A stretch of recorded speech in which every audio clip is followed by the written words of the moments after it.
Jorge Terrones, de Aguascalientes. Es escritor, ensayista, profesor de la Universidad Autónoma de Aguascalientes, candidato a doctor en Arte y Cultura por la Universidad de Guanajuato, Premio Desiderio Macías Silva 2007, Premio Nacional de Ensayo Joven Octavio Paz en 2014, por Tres sardinas en un plato e Ideas nómadas, Arte Contemporáneo y Octavio Paz 2016, que fue su primer libro. El título de su ponencia es Los límites y la libertad sobre la convocatoria del Premio de Poesía Aguascalientes. Gracias, Jorge. Gracias, buenos días. Con el propósito de revisar su unidad temática, en un principio iba a relacionar 3 distintas convocatorias con sus respectivos ganadores. Pronto me di cuenta de que debía de estudiar todas las convocatorias, de que no tenía criterios suficientemente claros para elegir los libros y que el tema me daba para un ensayo largo, por lo que abandoné casi la totalidad de ese objetivo. Interesado por la clasificación de las convocatorias, cosa que no se ha hecho a cabalidad, hice una muy modesta investigación de archivo para revisar las transformaciones de la convocatoria del Premio de Poesía Aguascalientes y compartir 2 asuntos, uno descriptivo, otro interpretativo. El primero es mostrar la clasificación provisional que he hecho de las convocatorias, tomando el número de cuartillas como criterio de división. El segundo, compartir la lectura que me ha suscitado observar los premios bajo ese esquema. En los Juegos Florales de la Feria Nacional de San Marcos, del 31 al 67, que son el antecedente inmediato del Premio de Poesía Aguascalientes, se pedía a los concursantes un poema. En el libro Los frutos ascendentes, María del Carmen Arellano Olivas y Marta Lilia Sandoval Cornejo, quienes hicieron un magnífico trabajo al recopilar 31 de los 33 poemas premiados, en la introducción afirmaron que, cito, con el Premio Nacional de Poesía, el certamen se transformó de manera radical, austero en su aspecto externo, pero sólido y riguroso en cuanto a sus bases internas. La convocatoria solicitaba un libro de poemas con una extensión mínima de 60 cuartillas. Hasta ahí la cita. En el prólogo a Canción al Prójimo, del injustamente olvidado Hugo de Sanctis, Benjamín Valdivia cuenta el periplo del libro que en 2006 editó, ya que hasta entonces, salvo por unos cuantos poemas, el libro de Sanctis no había sido publicado. En la página 9 está el apunte que más me interesa de toda esa historia. Cito: la cosa es que el original, de unas 250 páginas, no solo no estaba completo, sino ni lejanamente representado en su magna dimensión. De hecho, la convocatoria del premio al año siguiente tuvo que modificarse para ya no aceptar más libros de esa magnitud, cosa que ha sucedido hasta la fecha. Repito la parte que no logro entender. La cosa es que el original no solo no estaba completo. Y no la entiendo porque me parece ambigua, en tanto que dice que incluso el libro de 250 páginas no está completo. En cualquier caso, me es útil porque afirma que a partir de Sanctis y hasta 2006, año de la publicación del libro, la convocatoria fijó un máximo, mientras que Arellano Olivas y Sandoval Cornejo afirman que desde 1968 la convocatoria fijó un mínimo. Desde ese punto de vista, parecería que el premio ha tenido 2 divisiones. Desde 1968 y hasta 2002, año en que las autoras publicaron su investigación, se pidió un mínimo de 60 cuartillas. Desde 1984 hasta el año en que Valdivia edita Canción al Prójimo, en 2006, se agregó un máximo. Después de estudiar las convocatorias, presento una clasificación muy distinta que tiene poco que ver con lo dicho por los 3 autores que he nombrado. Siguiente. Qué lástima. Quedo a deber la revisión de las primeras 7 convocatorias, porque al menos en el Archivo Histórico del Estado de Aguascalientes, en el Archivo General del Instituto Cultural de Aguascalientes y en la Coordinación Nacional de Literatura no pude encontrarlas. Lo que presento está basado en el archivo de la Coordinación Nacional de Literatura y del archivo del CIELA, en concreto del Fondo Víctor Sandoval, que es donde se encuentra la mayoría de los números de Tierra Adentro. Con todo y mi deuda, siguiente, tengo la hipótesis de que en esos primeros años el premio siguió la inercia de los Juegos Florales, con la diferencia de que pedía no un poema, sino un libro de poemas inéditos, pero conservando fondo, forma y extensión libres, ya que así está manifiesto en las convocatorias de 1975, siguiente, a 1979. Siguiente, en 1980 aparecen por primera vez las 60 cuartillas como mínimo. De 1981 a 1983 se mantiene igual. En 1984 siguiente continúan las 60 cuartillas, pero se introduce el máximo de 150. De 1985 a 1992, siguiente, el premio no varía. La convocatoria de 1993, siguiente, cambia el máximo de cuartillas a 120 y permanece en las 60 como mínimo. Siguiente. En 1994 vuelve a cambiar el máximo, no el mínimo, de 120 cuartillas a 130. Siguiente. De 1995 a 2001 se mantendría igual. Y siguiente. De 2002 a 2018 desaparece el máximo de cuartillas y permanece el mínimo. De forma resumida, considerando mi hipótesis de las primeras convocatorias, la división provisional siguiente de la convocatoria y su relación con los libros queda de la siguiente forma. De 1968 a 1979, forma, fondo y extensión libres. 1980 a 1983, forma y fondo libres, extensión mínima 60 cuartillas, no hay máximo. 1984 a 1992, forma y fondo libres, extensión mínima 60 cuartillas, máxima 150.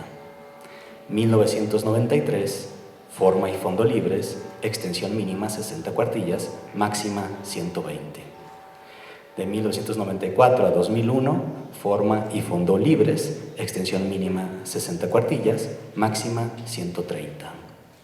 Y de 2002 a 2018, forma y fondo libres, extensión mínima 60 cuartillas, no hay máximo. Con estos datos, y revisando las polémicas alrededor del premio, uno puede observar y comprender por qué hubo ciertas modificaciones. Dos ejemplos. El premio es declarado desierto en 1979, que es el último año en que forma, fondo y extensión son libres. Y en 1983, a partir del libro de 250 páginas de Hugo de Sanctis, la convocatoria introduce el máximo de cuartillas, cosa que tendrá una vida de 17 años. La clasificación de la convocatoria del premio tiene varios usos análogos al que acabo de mencionar, pero quisiera volver a dividirla en dos. De 1968 a 1979, que es cuando no había límites de ningún tipo, y de 1980 a 2018, cuando se introducen un mínimo y a veces un máximo. En Las peras del olmo, Octavio Paz enuncia dos de sus múltiples definiciones acerca de la poesía y el arte. Dice Paz: la poesía es la experiencia de la libertad, afirma en un diálogo con Robert Frost. Páginas después, agrega: en su esencia última el arte no sirve a nadie, ni siquiera a la libertad, porque es la libertad misma. Varios artistas suscribirían las palabras de Paz, porque ellos mismos lo han dicho, solo que con diferentes palabras. En 2017, en una entrevista para Excelsior, Nuno Giudice dijo que la poesía es la libertad absoluta, cosa que en 2002 Olga Orozco había dicho en Letras Libres, no sobre la poesía, sino sobre el poeta, a quien refiere como un creador que impone sus propias leyes, y cito: las de la libertad absoluta, las del rigor extremo, las del abandono y la brusca vigilancia. Hasta ahí la cita. Tienen razón si pensamos el acto creativo como un ejercicio solitario, en donde no hay instituciones que marquen ciertos límites que puedan atentar contra el propósito o intención del autor, pero si vinculamos la poesía con un concurso, me parece que no, pues la libertad artística tiende a ser una superstición. Ora libertad total, ora libertad restringida. Llama la atención que el Premio de Poesía Aguascalientes haya fomentado ambas formas de comprender la libertad. Tengo mis dudas, pero propongo nombrar la primera división de 1968 a 1979 como periodo libre y de 1980 a la fecha como periodo semilibre. Creo que lo primero es bastante claro, no así lo segundo, por lo que me voy a permitir hacer un apunte. Si comprendemos la forma con cómo se dice algo y fondo con qué se dice, podemos interpretar que los premios literarios introducen una variante de la forma, pero que no tiene relación con el cómo ni con el qué, sino con cuánto se puede contar. En el premio, el cómo y el qué siempre han sido libres, mas no el cuánto. Tenemos una larga y áurea tradición literaria donde no ha habido libertad total. Acuden a mi memoria Laberinto en Decasílabo, La Eneida, decenas de crónicas literarias, artículos de opinión, donde el escritor tuvo que conciliar su deseo con una instrucción, por lo que cuando digo periodo semilibre restringido, no quiero que suene como una crítica, sino como una descripción. Yo mismo estoy inconforme con la poca elegancia de los términos libre y semilibre, pero las categorías que uno da a las cosas, como sabemos, nos sirven para tratar de ordenar el mundo y dar sentido a ciertos fenómenos. Con seguridad encontraré una mejor propuesta, pero por ahora es la que tengo. A riesgo de sonar reduccionista, creo que en nuestro tiempo la creación artística sigue uno de sus dos caminos. No quiero decir que uno sea mejor que otro, porque en ambos lados hay libros extraordinarios. Solo quiero cuestionar la supuesta libertad que el poeta tiene para crear y decir que no todos los premios de literatura han juntado estas dos tradiciones en su convocatoria. Por ejemplo, siguiente. Ahí está. En la convocatoria de 1975 del Premio Nacional de Ensayo, que ahora lleva el nombre de José Revueltas, se pedía un ensayo cuyo tema estuviera limitado a la obra o vida de José Revueltas, con un límite de 50 cuartillas como mínimo y un máximo de 100. En otras palabras, lo único libre era la forma, no así el fondo y la extensión. Siguiente. En 1977 pedía, cito, un ensayo sobre la obra literaria de algún destacado escritor mexicano contemporáneo cuya extensión sea de 50 a 100 cuartillas. Siguiente. En la convocatoria para el premio del 78 vuelve a cambiar. Cito, los concursantes deberán enviar un ensayo inédito sobre la obra literaria de algún destacado escritor latinoamericano contemporáneo y tener una extensión mínima de 70 cuartillas. Hasta ahí la cita. No hace falta recordar que en la actualidad siguiente, el Revueltas pide un libro de ensayos inéditos con forma y fondo libres, pero de 40 a 150 cuartillas. El premio de poesía Aguascalientes ha sido muy distinto. Por un lado, la libertad total, por el otro, la libertad restringida. ¿Es esto condenable? No, porque el sentido común nos tendría que decir que debe de haber límites, ya que no se puede juzgar por igual un poema de un verso que la Ilíada. Pero aceptar esa obviedad no me impide cuestionar la convocatoria en relación con lo que algunos poetas dicen que es la poesía y su asociación con la libertad. Antes de cerrar, quiero citar unas palabras de la página del INBA. Cito: Desde su fundación en 1946, el Instituto Nacional de Bellas Artes ha promovido la creación artística en sus diferentes disciplinas, a través de la creación de diversos premios y galardones. Debería de ser evidente que la promoción de la creación artística es un medio cuyo fin son los lectores, pero me temo que desde la institución en general no es así. Tiendo a pensar que la mayoría de las convocatorias están hechas no pensando en el lector, tampoco en el escritor, sino en el jurado. Imaginemos que el premio de ensayo José Revueltas no estableciera límites de cuartillas. ¿No sería un caos leer buenos libros muy extensos en caso de que los hubiera? Interpreto que los límites en ese premio, en efecto, fueron pensados para que los jurados hicieran un mejor trabajo. Al menos en el periodo libre, las convocatorias estaban hechas pensando en escritores y lectores y muy poco en el jurado, más no en el periodo semilibre, ya que cuando se fijó un máximo de cuartillas, me parece que el jurado salía beneficiado. En la actualidad, el máximo de cuartillas no existe, con lo cual podemos decir que al menos en el siglo XXI, a diferencia de muchas otras convocatorias de Bellas Artes, los lectores del Premio de Poesía Aguascalientes están contemplados como un fin. Quisiera seguir describiendo o interpretando la convocatoria, pero tenemos un límite de 15 minutos, por lo que debo cerrar. He compartido esta clasificación no solo porque me interesa el tema, sino para que otros estudiosos, en caso de que les interese, me ayuden a completarla o conjeturen otros temas con otras hipótesis. Por ejemplo, recuerdo que cuando leí las estadísticas que publicó Argüelles en la edición del 40 aniversario del premio, me provocaron varias inquietudes, como saber que, en general, es una especie de premio de poesía joven, ya que la media debe de ser de 35 años de los ganadores. Ojalá que estos números y estas inquietudes que he compartido agreguen algo, por poco que sea, a la conversación sobre el Premio de Poesía Aguascalientes. Por su ayuda en la investigación de archivo, agradezco a todo el equipo del CIELA y a la Coordinación Nacional de Literatura. Con esto termino. Muchas gracias por su tiempo y atención. Gracias.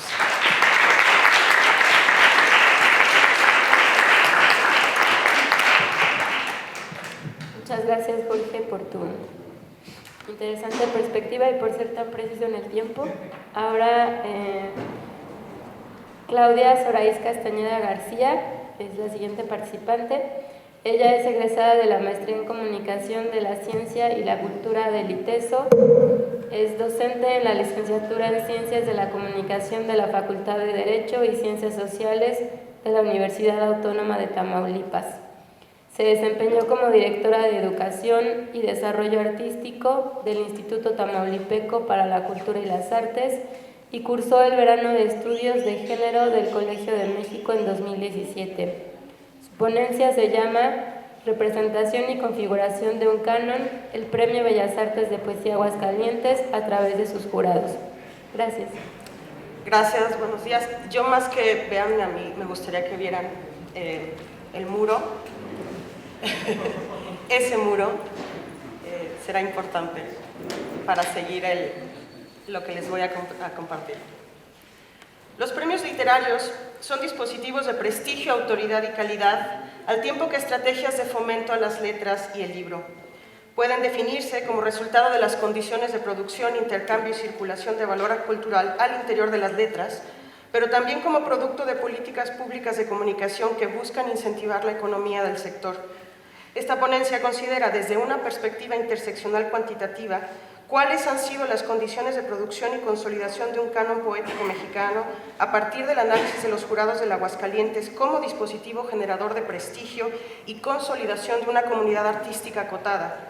Sigo aquí la noción de interseccionalidad acuñada por Crenshaw, entendida como un índice analítico importante para comprender dinámicas de inequidad complejas e interconectadas en las que se entrecruzan múltiples categorías de dominación.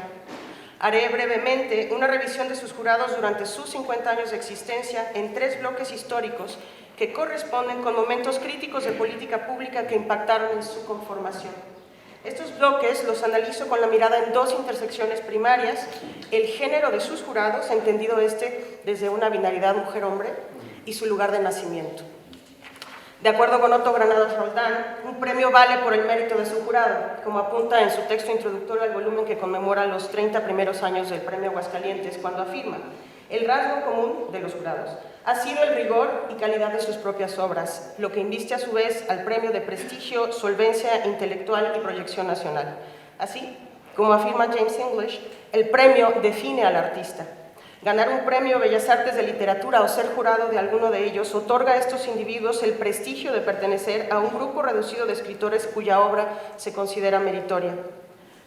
El Aguascalientes, al igual que los 12 premios Bellas Artes existentes, son subsidiados con recursos públicos. Como tales, están sujetos a la normatividad de las instituciones federales y estatales convocantes. Quienes eligen a los que eligen, configuran y consolidan al sector. Los cambios en las políticas públicas de cultura han impactado en la distribución y representatividad de sus jurados en más de un ámbito. Así, por ejemplo, durante su existencia, el Aguascalientes ha privilegiado la poesía en español por encima de la escrita en algunas de las 368 variantes lingüísticas mexicanas. Líneas de acción de política pública como esta determinan los productos que de ella se originan. Los datos surgidos de un primer acercamiento global a la configuración de los jurados del Aguascalientes en 50 años permiten inferir que existe un sesgo predominantemente masculino en ellos. De 150 jurados, 3 por edición, 122 han sido hombres y 19 mujeres, es decir, una proporción de 81% y 19%. Esta misma proporción guarda los jurados al diferenciarlos por su lugar de nacimiento. Así, se descubre que 19% han nacido en el extranjero, en oposición a los nacidos en territorio nacional, quienes representan el 81%. Entre los jurados nacidos en México, se encuentran representantes de 19 entidades federativas, 36% son nacidos en Ciudad de México, seguidos de Jalisco con 20, Aguascalientes con 14, Veracruz con 11 y Chiapas con 9. En el primer tramo de vida del Aguascalientes, el periodo comprendido de 1968 a 1979, cuando se le denominaba Premio Nacional de Poesía, la situación era diferente. No solo los jurados nacidos en la Ciudad de México representaron únicamente el 5% de sus miembros, sino que Jalisco y Aguascalientes, con el 17% cada una, eran las entidades federativas más representadas de 9 en total y 4 países extranjeros, concentrando estos 2 estados casi el 40% de los jurados. Al desagregar los datos por género, esta tendencia se sostiene para el caso de los jurados hombres, quienes representan el 88% y cuyo lugar de nacimiento es en más de la mitad de las ocurrencias de Jalisco, Aguascalientes, Nayarit, Guanajuato y Chiapas. Por el contrario, las mujeres representan apenas el 11% de ocurrencias con 4 personas, 2 de Uruguay, 1 de la Ciudad de México y 1 de Chiapas. En el periodo comprendido entre 1977 y 1982, se crearon 8 de 13 premios Bellas Artes de Literatura. Este boom coincide con una tendencia mundial que favoreció a los premios en letras como una forma de mercantilización de las artes y estrategias comunicativas de fomento para la industria editorial. Desde la Administración Federal de la época, en coordinación con la estatal y como respuesta a una necesidad por unificar su política cultural, el Premio Aguascalientes fue incorporado a los Premios Bellas Artes en 1980. A partir de este año, este instituto de orden federal agregaría su propio prestigio al premio, al tiempo que jugaría un rol importante en la toma de decisiones concernientes al Aguascalientes por estar, a partir de este momento, sujeto a la normatividad federal y política pública nacional. Dicha política estaría caracterizada por una planeación gubernamental enfocada en la descentralización de la acción pública. El subsector cultural en este mismo periodo tendría un marcado acento en el fomento de la lectura y el libro a través de la creación de, entre otras acciones, instituciones y productos editoriales señeros como Educal o la colección Letras Mexicanas. En esta segunda etapa, que delimitó hasta el año 2000, se llevaron a cabo 21 ediciones del premio en la que participaron 63 jurados. La composición de estos varía de manera significativa con relación a las ediciones precedentes. En este lapso, la Ciudad de México representó la proporción más grande de jurados por su lugar de nacimiento, seguido de Jalisco, y la representatividad de jurados nacidos en Aguascalientes, Veracruz, Guanajuato, Chiapas y Nayarit se diluyó sustancialmente. La proporción de jurados por género revela que los hombres representaron el 78% de sus integrantes y las mujeres el 22%. Son 14 personas este 22%. Un incremento porcentual significativo comparado con el periodo anterior. En la intersección conformada por los jurados hombres por lugar de origen, confirmamos una contradicción ya evidente en el corte en general. En primer lugar, la Ciudad de México continúa siendo una parte significativa de los jurados representados, pero existe una mayor diversidad en la representatividad de otros estados y países. Dicha diversidad en el lugar de nacimiento se reduce al revisar la distribución geográfica para los jurados mujeres, en la que de nuevo la Ciudad de México cuenta con la proporción más amplia, 36%, 5 mujeres, y las demás jurados representan únicamente a 6 entidades y un país extranjero. Esto es así evidentemente por el reducido número de mujeres convocadas como jurados en estos 20 años. En 2001, con la creación del Instituto Nacional de las Mujeres y la publicación de la ley correspondiente, se instituyó el principio de transversalidad de la perspectiva de género como una obligación para todos los sectores de la administración pública y con ello su participación en equidad en el desarrollo nacional. Este tramo del Aguascalientes corresponde entonces al periodo más reciente, comprendido entre los años 2001 y 2017. Estas 17 ediciones muestran la consolidación de la Ciudad de México como el territorio privilegiado para la selección de los jurados de este premio y una disminución en la representación de las entidades federativas en comparación con el periodo anterior. La desagregación por género, sin embargo, muestra variedad en el lugar de nacimiento de los jurados hombres, con una ligera disminución en la representatividad de la Ciudad de México y una vez más la presencia de Jalisco, Veracruz y Aguascalientes de forma significativa. Esta diversificación geográfica no se sostiene para el caso de las jurados mujeres, quienes son nacidas de manera mayoritaria en la Ciudad de México con un 70% de las 10 ocurrencias totales del periodo. Ser jurado del Aguascalientes es indicio de autoridad y prestigio dentro de las letras en México. Para comprender las dinámicas y mecanismos de configuración de un canon de la poesía nacional a través del Premio Aguascalientes, es relevante examinar con la misma perspectiva interseccional quiénes han sido las personas específicas que han fungido como sus jurados a lo largo de la historia de este reconocimiento. Es decir, es necesario no solo develar cómo se intersecan las categorías de género y lugar de nacimiento de manera general, sino también qué individuos han ejercido mayor peso e influencia desde su agencia investida de autoridad en la selección de ganadores. Así, en 50 ediciones, con 3 jurados por edición, se encuentran 90 nombres únicos, 90 nombres que no se repiten. De estos, 57 personas han sido jurados en una sola edición y 33% lo han sido en 2 o hasta 7 ocasiones. Estos 33 jurados son en un 88% varones y 19% mujeres. La recurrencia de estas 33 personas como jurados del Aguascalientes los consolida como figuras de autoridad en el sector, posición y prestigio que se solidifican edición tras edición, pues entre ellas han participado en un 62% de las ocurrencias totales. De igual manera, la Ciudad de México, a través de 7 jurados, 4 hombres y 3 mujeres, es la entidad mejor representada con 17 ocurrencias totales, seguida de Jalisco, mediante 5 jurados en 15 ocurrencias, Aguascalientes con 2 hombres y 1 mujer, como jurados en 13 ocasiones, y Veracruz con 3 jurados hombres en 11 ocurrencias. De 50 ganadores del Aguascalientes, 30 han fungido además como jurados de este mismo premio. La noción de canon, con sus implicaciones de tradición, linaje y herencia de predecesores y sucesores de líneas estéticas canónicas, pueden rastrearse igualmente, y en cierta divergencia aquí, tengo que decirlo, con la postura de Bloom al respecto, de que académicos, críticos y políticos no influyen en la conformación del canon a través de la selección de ganadores del Aguascalientes como jurados del mismo. Dentro de este conjunto concreto de 30 jurados, 6 mujeres, o sea, 30 jurados ganadores y jurados del Aguascalientes, 6 mujeres y 24 hombres han sido a su vez ganadores del premio. Encontramos a 15 personas, 4 mujeres y 11 hombres, que han sido jurados en más de una ocasión. Estos ganadores jurados repetidos del premio han participado en la selección de nuevos ganadores en 28% de las 150 ocasiones posibles, es decir, 42 veces, es decir, en cerca de la tercera parte de las mismas. Los patrones geográficos dominantes se mantienen con una clara preferencia hacia aquellas personas nacidas en la Ciudad de México, inclinación que beneficia ligeramente a las ganadoras jurados mujeres. 3 ganadoras jurados mujeres acumulan entre ellas 7 ocurrencias totales frente a su contraparte neolonesa, o sea, una sola mujer. Para el caso de las ganadores jurados hombres, 3 personas nacidas en la Ciudad de México suman 8 ocurrencias, recurrencia equiparable a la de los ganadores jurados de Veracruz, quienes con 2 hombres en representación de este estado acumulan 9 ocurrencias en total. En conjunto, los ganadores jurados, mujeres y hombres nacidos en la Ciudad de México, representan a lo largo de los 50 años del premio el 36% de este grupo, mientras que los nacidos en los otros 6 estados representados suman el 64% restante. En conclusión, el análisis interseccional entre el género y el lugar de nacimiento de los jurados del Premio Aguascalientes permite inferir que este doble índice privilegia, por un lado, a los jurados nacidos en la Ciudad de México y a los jurados hombres, y por el otro, que este cruce disminuye drásticamente la representación de mujeres nacidas fuera de la capital del país.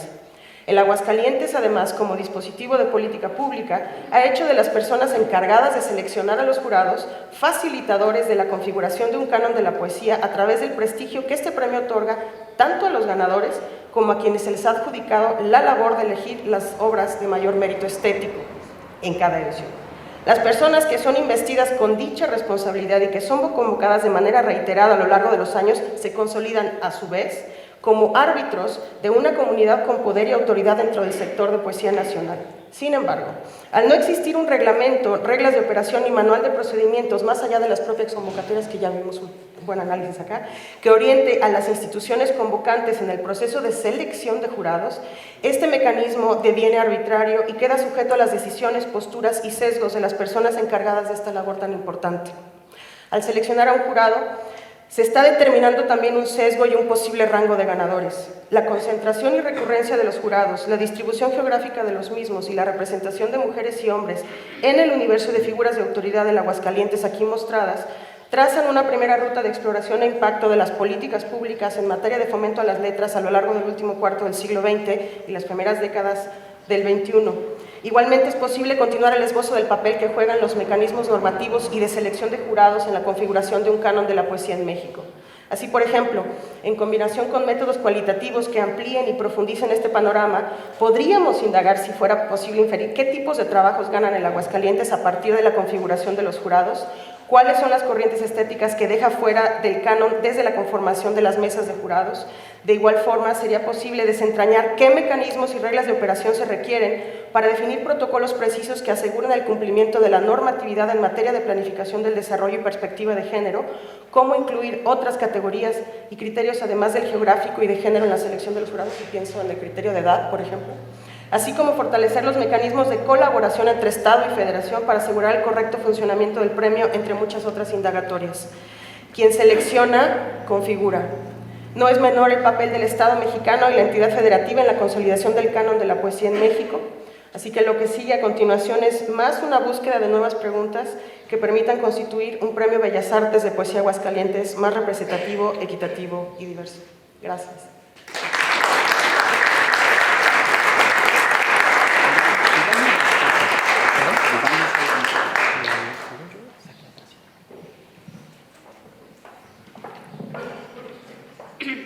Muchas gracias, Claudia. Nuestro siguiente participante es Diego Alcázar Díaz. Él es licenciado en Lengua y Literaturas Hispánicas y profesor de asignatura en la UNAM. Fue profesor de catalán en el antiguo CELE Su tesis de maestría es una propuesta de edición genética de los plagios de Eulalume González de León. Sus intereses se orientan al estudio de la poesía en español y en catalán, y es miembro del Seminario de Investigación de Poesía Mexicana Contemporánea.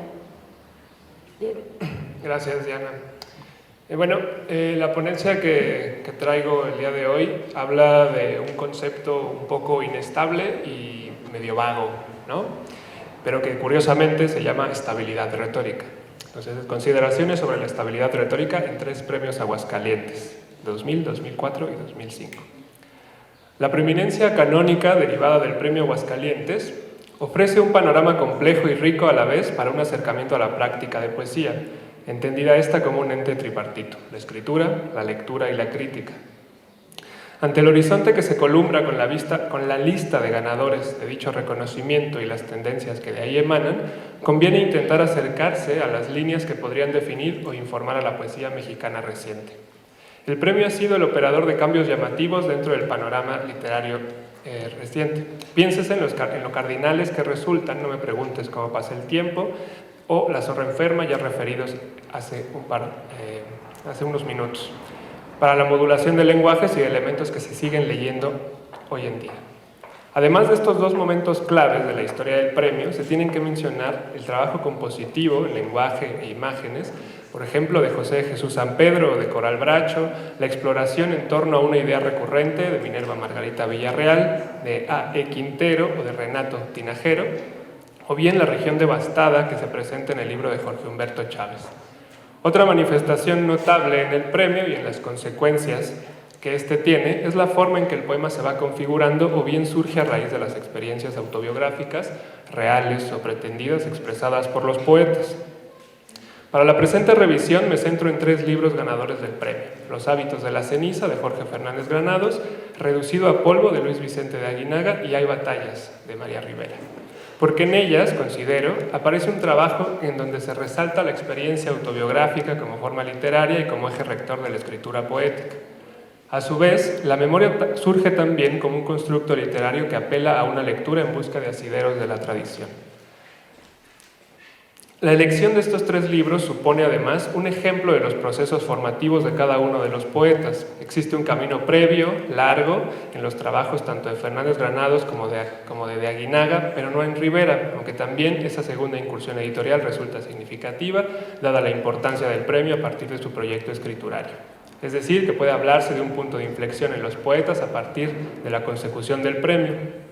La noción de estabilidad retórica la tomo a partir de la revisión que hacen tanto Julián Herbert como Alejandro Higashi sobre los procesos de lectura y crítica de la poesía mexicana de los últimos años. El primero, en Rivalidad y desacuerdo estético de la poesía mexicana reciente, al señalar las omisiones cometidas al momento de definir el presente de la poesía en México, la que aparece en antologías y recibe y entrega premios, menciona que la estabilidad retórica se opone a la discontinuidad del poema y que sobre todo está asociada a una mala comprensión de la aún más mal llamada poesía de la experiencia española. El segundo, en su crematística y estética de la poesía mexicana contemporánea, disecciona las tendencias que caracterizan la escritura y la publicación de poesía durante las últimas décadas y enumera unas variantes de la proyección de la experiencia autobiográfica presentadas por una ampliación de la similitud de lo disimilar de Samuel Gordon.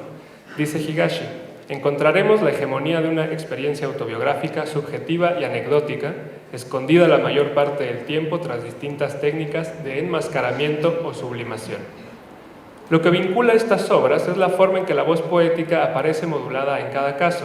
La estabilidad retórica puede encontrarse en las escasas variaciones estéticas y de contenido que ahí se leen. Herbert, por ejemplo, desdeña la distinción que hace José Joaquín Blanco en la Crónica de la Poesía Mexicana en función del tipo de lenguaje que se emplea, esta supuesta distinción entre la poesía culta y la poesía coloquial. El enfrentamiento ha tomado primordialmente los aspectos lingüísticos, pero ha dejado de lado los institucionales, por ejemplo las becas, hasta llegar a los formales, que son los que me interesa tratar en esta comunicación. Lo que leemos en los 3 libros es una exploración en torno a la unidad formal y temática del libro. Por lo que respecta a lo formal, las cualidades saltan a la vista y es lo que determinaría una primera lectura de los textos elegidos. Los tanteos de dicción se convierten en apuestas métricas con una inclinación hacia el uso del octosílabo, el eneasílabo, el endecasílabo o bien el alejandrino. Por otra parte, el libro de Aguinaga se distancia de los otros dos a partir de ese ritmo más pausado que sugiere una construcción gradual del efecto poético, como en un fragmento de Espaldas de la hora. La pared se ha ido alzando con el día, insectos, perros, manos fatigadas como el sol que la impulsa o vientos leves apoyan el cuerpo en sus laderas. Baja el tiempo de la ciudad, se detiene a la sombra. De lo temático, en cambio, puede decirse que mientras en algunos momentos de la historia del premio es interesante el modo en que un solo tema estructura todo el texto, aquí ocurren variaciones ligeras pero igualmente significativas. En Hay batallas, un tono gris gobierna la lectura, mas es lumínico porque su fuerza reside en el recuerdo que otorga esperanzas y por la esperanza depositada en la palabra, además de que el foco de atención de repente está en algún aspecto íntimo, como en la sección derrota, o en uno más abarcador, como en antes. En los hábitos de la ceniza, la fuerza radica en esa posibilidad vital, ya alegre, ya melancólica, que supone la importancia del recuerdo, aunque opere a través de lugares ficticios de la memoria, por ejemplo en Chihualpa, o bien esos lugares brumosos de la tradición, en El aprendiz, que dice: «¿Qué lejos hay que ir para encontrar la llave de nuestra propia casa?». En Reducido a polvo aparece más bien un redescubrimiento del mundo a partir de lecturas previas, devenidas experiencias nuevas. De igual modo ocurre un salto entre lo que se lee en la sección 2, El aire de la estación, a lo que leemos en la 5, Que un día cesara. El libro de Luis Vicente de Aguinaga es uno de los ejemplos más claros en que surge la poesía como una formulación de experiencias personales, pero a través de la comunicación con la poesía y con la tradición que informa a cada poeta. Así, en el apartado 5, la presencia o actualización de un texto de Samuel Beckett, además de dotar al texto de un cambio de ritmo al presentar un fraseo más pausado y corto, ofrece una continuación en la perspectiva biográfica, pues la identidad poética adquiere aquí una cara adicional a la que se desarrolla en el resto del libro. Esa identidad representada por, entre otras cosas, el mes de octubre y los vestigios de una tradición poética específica y nombrada a lo largo del poemario. Derrota, la primera parte de Hay batallas, es el reflejo de la palabra en tensión, del proceso de ser poema que perdura en las páginas que le siguen. La imagen que abre el poemario es indicadora de los hallazgos que suponen los enfrentamientos con las batallas cotidianas. La aparición de un tema recurrente como el río y el agua abre la puerta a un caudal de reflexiones sobre la apariencia misma de las palabras. Cito: «Y a la vera del río te confunden sus aguas bien mentidas, su terco parecer espejo, el incesante afán de no ser agua, sino cielo». Hasta ahí. Más adelante insiste en la carga semántica y aparece de nuevo una mención sobre el agua. Cito de nuevo: «Y llueve, mana una reminiscencia solar que todo lame. En las palabras, entre sus letras, resbala un agua luminiscente, baña el oro pardo de la piedra donde escribo llueve». Esa mención del agua como proveedora de una fugacidad sobre la escritura también parece serlo para la memoria y abre las puertas a una serie de poemas sobre la conformación misma de la escritura que tiene como resultado ese gran poema sobre las pérdidas que es Hay batallas, aquellas que vimos cuando estábamos en eso de salvarnos, Una noche sin palabras, o bien sobre las nimias consecuencias de una dermografía.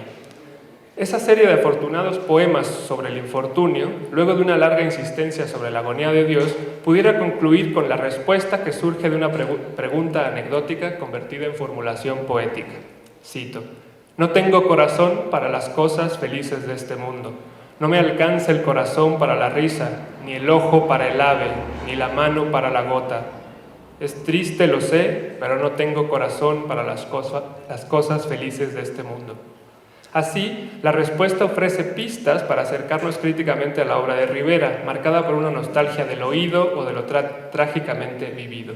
Es decir, el poema va encaminado a una desaparición del proceso de ser poema y representa la sublimación de una característica o situación personal que es un elemento que pervive en otros pasajes del libro, casi rayanos en una fase posautónoma.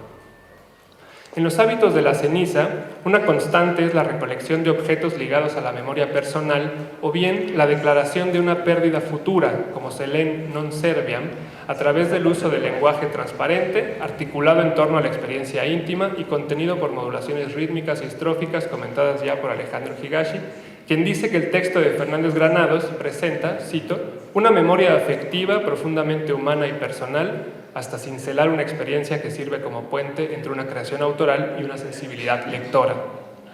La memoria, en los hábitos, articula una serie de memorables poemas sobre los lugares recónditos, no recordados, más bien figurados, de esa memoria íntima. Una recreación que poco importa investigar si aquello que cuenta fue real o no. Ante dicha catalogación de rincones de la memoria, la voz poética reconoce las limitaciones de la verbalización de dichos hallazgos. El resultado podría ser la nostálgica evocación de imágenes, como ocurre en Neme. Cito: no tenemos proezas, Neme, solo recuerdos. Luz entre las paredes de ese patio, geometrías de tensa mantequilla, un bosque de oyamel y el cielo antiguo de aguaceros.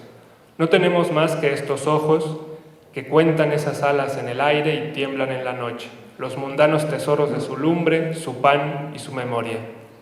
Aquí hay una distinción entre lo que se tuvo, o se cree que se tuvo, y lo que se tiene, solo recuerdos, solo ojos.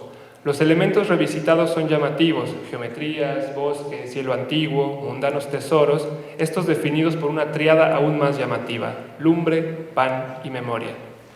Poemas como Non Serviam o Los Ojos, y como muchos otros, que funcionan también como eje del poemario, recuperan aspectos de ese pasado que tienen incidencia en el presente enunciado por la voz poética.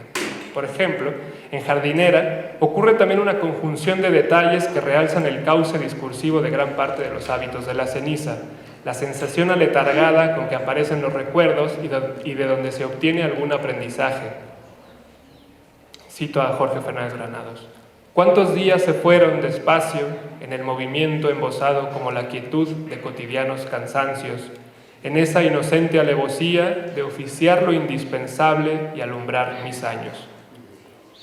Los frutos posibles de esta estabilidad retórica están más orientados al aspecto formal y están estrechamente vinculados con aspectos que los tres poetas aquí mencionados no descuidaron a lo largo de sus obras: la cuestión temática, la perspectiva intertextual y la particularidad compositiva que otorgan, sí, unidad a lo que parece no tenerlo. La discontinuidad está lo mismo en una estrofa que en la visión global del poemario. La poética de Fernández Granados, de Aguinaga y de Rivera está forjada a partir de las modulaciones mínimas, pero constantes y potenciadas por su presencia en los libros ganadores y que constituyen un acercamiento y una tensión visible en la historia y evolución de la poesía mexicana. Gracias.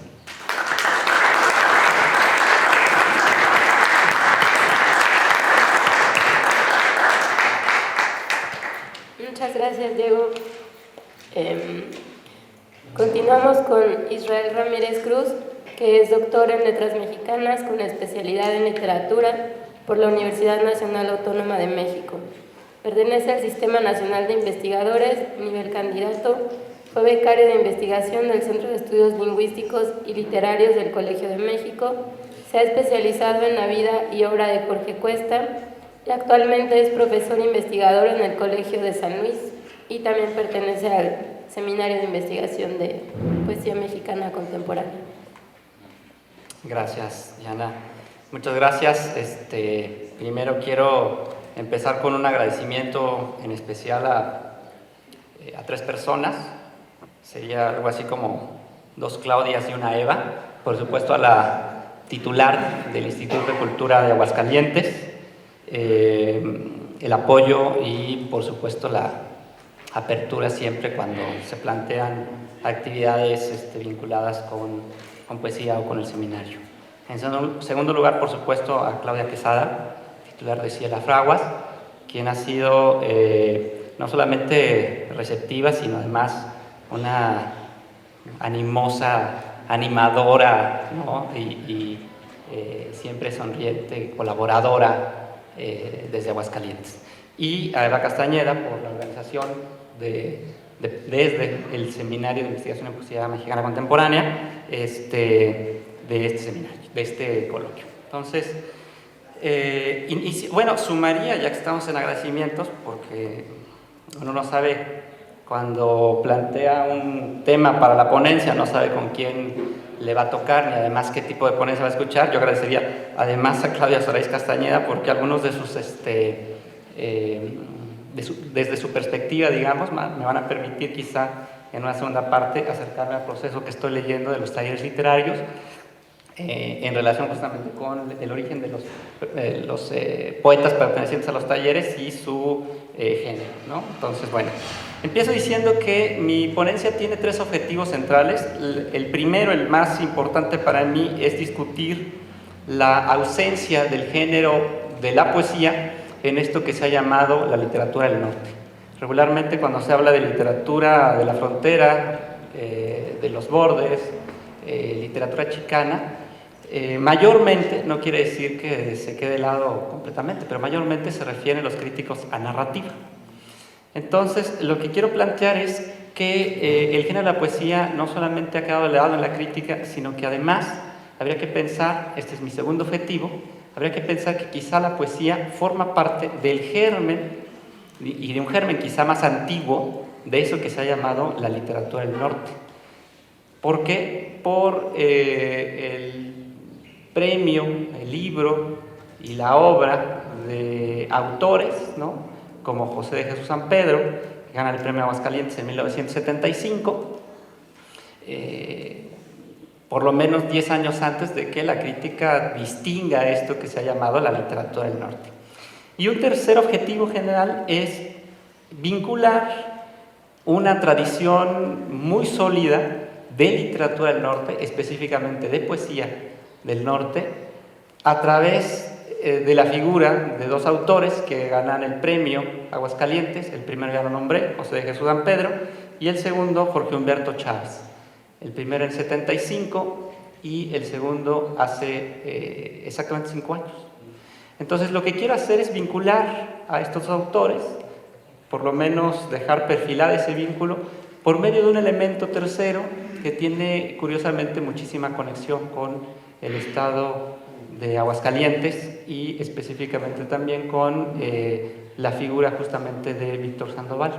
Me refiero a los talleres literarios y puntualmente al taller literario que inaugura, por así decir, la salida de este modelo, digamos, de formación de autores y de lectores también, que tiene su origen en San Luis Potosí. Entonces, esos son mis objetivos. Inicio.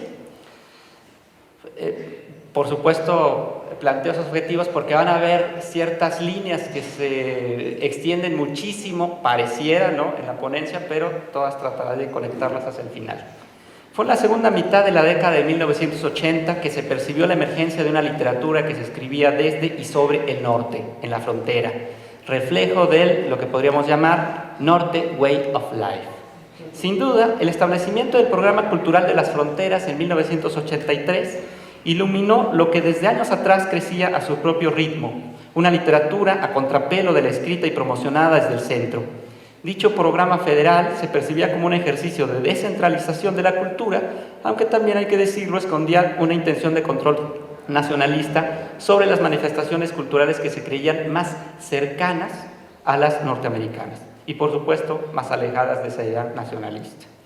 Paradójicamente, impulsado desde las instituciones del centro, el Programa Cultural de las Fronteras tuvo consecuencias benéficas en la zona norte del país.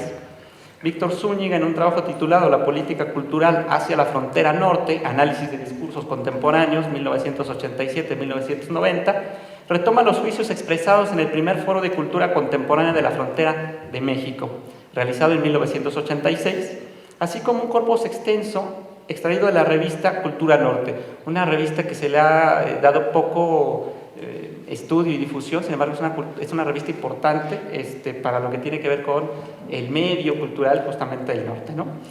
Víctor Zúñiga recoge una serie de extractos de la revista y además extractos de este primer foro de la cultura contemporánea del norte. Y además de eso suma citas de promotores, escritores, talleristas y funcionarios. Todo esto para establecer algunas líneas generales sobre la importancia de ese programa y la repercusión que tuvo en la cultura norte. Cito solamente 4 de las conclusiones que él extrae. La primera: las reuniones convocadas por el Programa Cultural de las Fronteras ha propiciado la creación de puntos de referencia literarios, léase, escritores maduros dignos de ser imitados por los jóvenes. 2. Nunca antes había existido una presencia relativamente alta de autores norteños en la narrativa mexicana. 3. Ha surgido un florecimiento literario, no poético, literario en el norte a partir de 1975, crecimiento calificado de explosivo en cuanto a actividades literarias. Y 4. Es conocido el retorno a la región de escritores norteños que vivían en la capital del país. Por su parte, María Socorro Tabuenca, en aproximaciones críticas sobre las literaturas de las fronteras, apunta que, y cito, Francisco Amparán, Humberto Félix Berumen, Sergio Gómez Montero y Gabriel Trujillo tocan otros motivos que abrieron paso al rápido desarrollo de las letras de los estados fronterizos del norte. Y estas son las causas que Tabuenca cita. Auge de las clases medias antes de 1982 y sus demandas por más y mejores servicios educativos. El que muchos de los escritores, muchas de las escritoras, se quedaran a hacer sus estudios en sus lugares de origen y decidieran crear desde ahí también y de ahí promover su obra. 3. El que se establecieran talleres literarios que permitían que los escritores o las escritoras y críticas, ¿no?, se desarrollaran. El aumento de publicaciones sobre cultura y literatura a nivel local y regional, el fácil acceso a la información nacional e internacional y, como ya se dijo, el que varias de las ciudades fronterizas alcanzaran cierta relevancia en el plano nacional.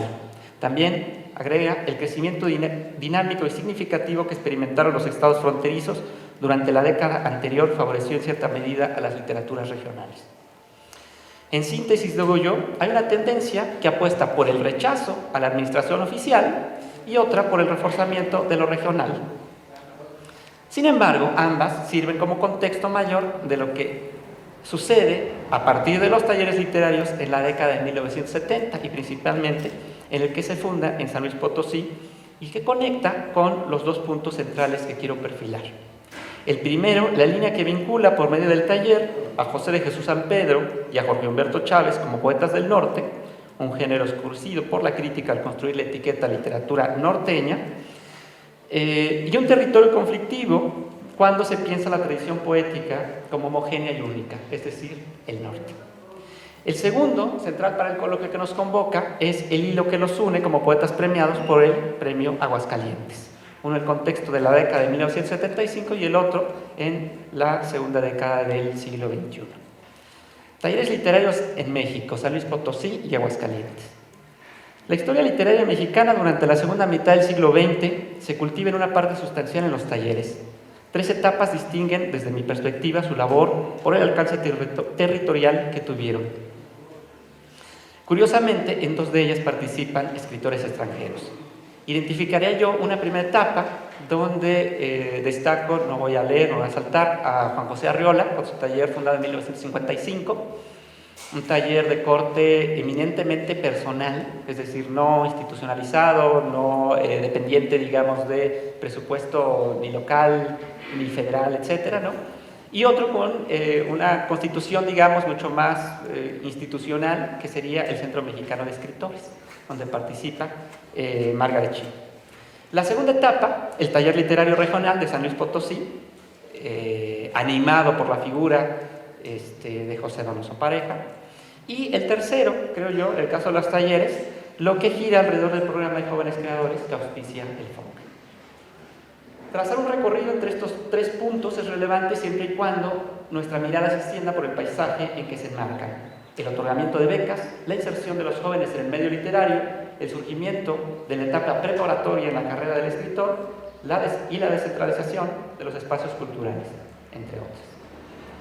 Voy a saltar lo que tiene que ver con la formación de los talleres del 51, es un pequeño bosquejo, pero quisiera solamente hacer una acotación que tiene que ver con la configuración del taller como un espacio de corrección del texto, cosa muy distinta a lo que sucedía con las peñas literarias o con las asociaciones literarias del siglo XIX, donde si bien se leían textos en voz alta y se podían recibir comentarios, no se da de la misma manera esta dinámica que en un taller, donde uno lee un texto para recibir comentarios.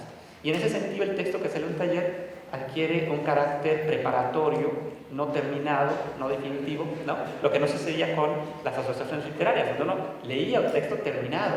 Y claro, podía ser susceptible ese texto de tener modificaciones, pero no necesariamente se daba, ¿no? Esa parte, ¿no? Los talleres actuales surgen como camino paralelo a estas formas de compartir los frutos de la creación. Se enfocan en el trayecto que va de la gestación, la escritura y reescritura de las obras, no necesariamente su circulación. Todo esto bajo la guía del maestro. Son por su naturaleza grupal y corresponden al otro lado del espejo de las revistas. Sin embargo, la distancia que hay entre talleres y revistas también los acerca. De ahí que no es raro pensar que si la forma de agrupación que supone el taller entre creadores les da unidad y potencia los impulsos creativos, de igual manera, el que se aliente desde su interior la publicación de los textos trabajados deviene, en muchos casos, en que la misma agrupación construya sus canales de distribución literaria, es decir, la publicación en hojas volantes animadas por ellos mismos, revistas marginales o editoriales independientes. Dos ejemplos fundacionales de talleres que crean sus espacios de publicación vienen a mi mente. El primero es Mester, revista del taller literario de Juan José Arreola, que ya mencioné, publicada esta revista entre 1964 y 1967, que correspondió a uno de los referentes históricos de nuestro tema. El otro es la revista Punto de Partida, nacida en 1966, antecedente de la formación de los talleres de la UNAM, del que se desprende el taller de San Luis Potosí. Entre ambas hay ejemplos dignos de recordar como, y solamente destaco dos para los años que me ocupan, Sitios, del taller de poesía sintética, otro de los talleres también nodales para el periodo, y el Terar, surgidos de espacios que intentan suplir la carencia de medios para publicar por parte de los jóvenes. Sin embargo, otra que destaca por su trascendencia es la que corre paralela a la historia de los talleres literarios de San Luis Potosí, y es la que coordina desde Aguascalientes Víctor Sandoval, y que a partir de 1974 conocemos como Tierra Adentro. Entre los talleres actuales que se llevan a cabo como reuniones de jóvenes creadores del FONCA, los que se ofrecen en ciudades, universidades, casas de cultura, municipios y los que mencionamos de mediados del siglo pasado, está la experiencia de mayor alcance nacional que se tuvo en la década de 1970. Me refiero al programa de descentralización que dio como consecuencia la conformación del taller literario regional de San Luis Potosí, el primero que se llevó a cabo fuera de la capital del país y con reconocimiento del INBE, dirigido por el escritor Miguel Donoso Pareja a partir de 1974. No exagero al decir que San Luis, para el caso de los talleres literarios dentro de la historia del país, tiene un sitial de especial relevancia por lo que significó en su momento, y quizá para lo que significa todavía hoy en día. Con apenas 1.300.000 habitantes para la década de 1970, la Ciudad de México contaba con 7 millones, para que se den una idea. San Luis Potosí, con apenas 1.300.000 habitantes, ¿no? Me lleva a preguntar, ¿no?, ¿por qué iniciar el movimiento de formación de escritores y lectores, ¿no?, fuera de la ciudad, y por qué específicamente San Luis? En este contexto, me estoy saltando en unas partes, en este contexto resulta nodal la imagen de un grupo de muchachos, paralelo a esto, que rondan los 20 años y que para 1973 y principios de 1974 planean la renuncia de Juan Bañuelos, de 41 años de edad, en el taller de poesía de la UNAM. En abril de 1969 había iniciado ese taller universitario de poesía bajo la guía del ganador del Premio Nacional de Poesía Aguascalientes de 1968, y 5 años después su poesía ya era vista como caduca, o por lo menos distante, para los jóvenes que a la postre se convertirían en 1976 en la vanguardia más tardía y la más celebrada por la relevancia de su obra, quizá por el contexto latinoamericano en que se gesta, el infrarrealismo. La historia, siempre enigmática, conectará años más tarde a varios de los que pidieron la renuncia de Bañuelos al taller de poesía con el ecuatoriano que los llevara fuera del centro del país, Donoso Pareja, autor que prologó la mítica antología preparada por Roberto Bolaño, Muchachos desnudos bajo el arco iris, en 1979, y que presentó Efraín Huerta bajo el sello de Extemporáneos. Por lo que se sabe, el taller de San Luis Potosí comenzó sus actividades en mayo de 1974. Hay quien afirma, Alejandro García, bajo el patrocinio del Consejo Regional de Bellas Artes, con sede en Aguascalientes. Y otros, David Ojeda, dice, bajo los auspicios del Ayuntamiento de San Luis, encabezado en esas fechas por Félix Daguajaya, otro poeta. Lo que sí es seguro es que David Ojeda, recientemente fallecido también, fungía en aquel entonces como director de la Casa de Cultura de San Luis a sus escasos 24 años. Y él fue el encargado de recibir al ecuatoriano. En un texto que publica habla de cómo lo recibe en un mediodía. Donoso Pareja se baja del avión con un traje de terlenca, claro, y con el periódico Esto bajo el brazo. Y entonces David Ojeda lo recibe justamente para presentarlo y echar a andar el proyecto del taller. A pocos meses de iniciado y por estancias de Víctor Sandoval, nuevamente lo menciono, dicho taller alternaría posteriormente sus sesiones entre las sedes de San Luis Potosí y la sede de Aguascalientes. A partir de 77, y cito a Alejandro García en un texto que se llama Breve Noticia sobre la historia, sobre la literatura provinciana en el centro y norte de México, dice Alejandro García: a partir de 1977 se abren talleres en Celaya, León, Aguascalientes, Tampico, Gómez Palacio, Torreón, Saltillo, Monclova, Monterrey, Puebla y Ciudad Juárez. Moreno Villarreal, sin ofrecer fechas precisas, menciona también los talleres de Saltillo y Monterrey, conducidos por David Ojeda, el de Cuernavaca, Morelos, bajo la tutela de Poli Delano, el taller de La Laguna, de Gómez Palacio, Durango, dirigido por José de Jesús San Pedro, ¿no? Y a ello se suma la sólida labor para continuar con este hilo que conecta a los autores que quiero mencionar, ¿no? La sólida labor que llevará a cabo posteriormente en el norte del país con Humberto Chávez como continuador. Yo puse aquí Letra de Estirpes, pero también, siguiendo con la lectura de Claudio Soraíz, podríamos decir con la lectura de la herencia y el linaje, tal como lo mencionaste, ¿no? En palabras del propio Donoso, los talleres literarios, dice él, lo que sí es muy importante de los talleres literarios es que el grupo de jóvenes escritores salidos de estos dos talleres, se refiere al San Luis Potosí y al de la UNAM, van conformando una generación, un nuevo impulso en la literatura mexicana. Entre los narradores jóvenes que empiezan a sonar, la mayoría, y de los mejores, nacen en estos talleres. David Ojeda, Ignacio Betancourt, Lilia Martínez, Alberto Huerta y Alberto Enríquez se formaron en el taller San Luis. Juan Villoro, Carlos Chimal, entre otros, en el de la UNAM. Villoro también, a pesar de estar en el de la UNAM, por la cercanía que tiene con el estado de San Luis, para que su familia vivió ahí, se desplazaba continuamente a ese taller, entonces también participaba en el taller de Donoso Pareja. Igual, en cuanto a los poetas, menciono solamente a Enrique Márquez, San Pedro, Martínez Farfán o Alejandro Sandoval.